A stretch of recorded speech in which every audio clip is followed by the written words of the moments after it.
এখানে এখানে আমাদের মূল উদ্দেশ্য হচ্ছে আপনাদের এলাকায় যে সমস্ত আন্তর্জাতিক কনফারেন্স থেকে আজকে আমরা খাইবান্ধি এসিআই চলে এসেছি জাতীয় পরিমা উৎসব 2026। যেখানে আপনারা তফসিলি উপজাতি ভাই মা ভাই বোনেরা রয়েছেন এখানে এখানে আপনাদের মূল উদ্দেশ্য হচ্ছে আপনাদের এলাকায় যে সমস্যা রয়েছে তার মধ্যে কিছু কিছু আমরা বলেছি যে কিছু সাবমার্সিবল যদি হয়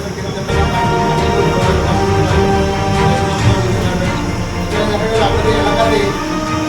ইলেকট্রিসিটি সেরকম হবে না, কারেন্ট নেই, কারো বাড়িতে কারেন্ট নেই, ইলেকট্রিসিটির দরকার রয়েছে, এটা বলতে পারেন। কিংবা একটা রাস্তা দিয়ে আপনারা যাচ্ছেন, রাস্তায় দেখা যাচ্ছে অন্ধকার রাস্তা, একটা সবাই যেখানে মিলিত হচ্ছে কোনো বাজারের সামনে